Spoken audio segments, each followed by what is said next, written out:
maanta ay taariikhdu tahay 31 bisha August sanadka 2021 waxa uu madaxweynaha Jamhuuriyadda Federaalka Soomaaliya mudane Maxamed Cabdilaahi Farmaajo warqadaha aqoonsiga danjiranimo ka gudoomay safiirada dalalka Jamhuuriyadda Tanzania mudane John Simbachawene iyo safiirka cusub ee Jamhuuriyadda Angola mudane Sianga Kivowela Samuel Abilio. ugu horeynba danjirayaasha cusub waxay madaxweynaha Jamhuuriyadda soo gaarsiiyeen dhambaal iyo salaan ay ka wadaan madaxweynayaasha dalalka Tanzania iyo Angola.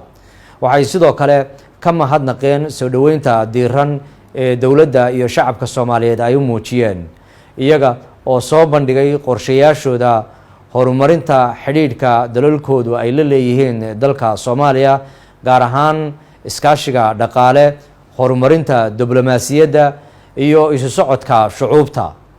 dhankiisa madaxweynaha Jamhuuriyaddu waxa ugu horeynba uga warbixiyay danjirayaasha cusub horumarka dawladda Jamhuuriyadda Federaalka Soomaaliya ay ka gaadhay dhinacyada dib u dhiska dalka, dib u heshiisiinta, maalgashiga iyo la dagaalanka argagixisada iyo musuqmaasuqa. waxaa sidoo kale madaxweynaha Jamhuuriyaddu uu ugu hambaliyeeyay safiiradan cusub xilalka cusub ee loo igmaday, isagoo uga waramay sida ay shacabka Soomaaliyeed iyo dawladda Soomaaliya ay ugu fidinayso soo dhaweyn ku aadan shaqooyinka ay hayaan ee diblomaasiyadeed. aad baad u mahadsantihiin.